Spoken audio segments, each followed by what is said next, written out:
മേക്കപ്പിന്റെ cost ഇപ്പം HDക്കും ഇതിനൊക്കെ ഒരു എമൗണ്ട് ഉണ്ടാവുമല്ലോ പർട്ടിക്കുലർ. അപ്പോൾ കുറേ ആൾക്കാർ ചോദിക്കാറുണ്ട്, പ്രോഡക്ട്സിന്റെ റേറ്റ് ആണെന്ന് നമുക്കറിയാം.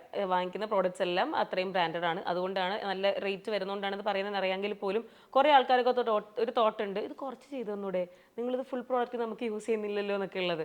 പക്ഷേ അതിന് എക്സ്പയറി ഇഷ്യൂസ് ഉണ്ട്, പല പല ഇഷ്യൂസ് ഉണ്ട്. അപ്പോൾ ഇങ്ങനെ ചോദിക്കുന്ന കുറേ ആൾക്കാരുണ്ടല്ലോ, ഇത്രയും റേറ്റ് എന്തിനാണ് വാങ്ങിക്കുന്നത്, കുറച്ച് പൈസയ്ക്ക് ചെയ്തു തന്നൂടെ, അവരോട് എന്താ പറയാനുള്ളത്?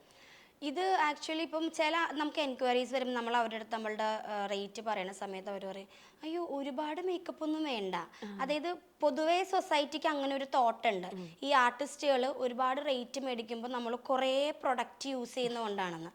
അങ്ങനെയല്ല, നമ്മൾ ഈ മിനിമൽ ആയിട്ടുള്ള ലുക്ക് കൊടുക്കാനാണ് ഏറ്റവും ബുദ്ധിമുട്ട്. ഓ, മനസ്സിലായോ? ഒരു കുട്ടിയെ നമ്മൾ കാണുമ്പോൾ ആ കുട്ടീനെ ഏറ്റവും ഭയങ്കര സോഫ്റ്റ് ഗ്ലാം ലുക്കിലേക്ക് കൊണ്ടുവരാനാണ് ഏറ്റവും ബുദ്ധിമുട്ട്. അതുപോലെ തന്നെ നമ്മൾ അതിന് യൂസ് ചെയ്യുന്ന പ്രൊഡക്റ്റുകൾക്കും അതുപോലെ ഹൈ എൻഡ് കോസ്റ്റുകളാണ്.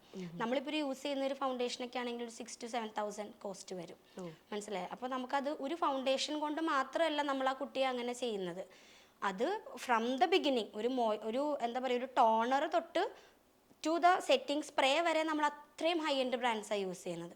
അതുകൊണ്ടാണ് ആ എൻ്റയർ ലുക്ക് കംപ്ലീറ്റ് ആകുമ്പോഴും ആ ഒരു ഭംഗി വരാൻ. അല്ലാതെ ഒരു ഫൗണ്ടേഷൻ്റെ ഗുണം കൊണ്ട് മാത്രമല്ല ഒരു ബ്രൈഡിനെ നമ്മൾ അത്രയും ഭംഗിയിൽ ഒരുക്കിയെടുക്കുന്നത്.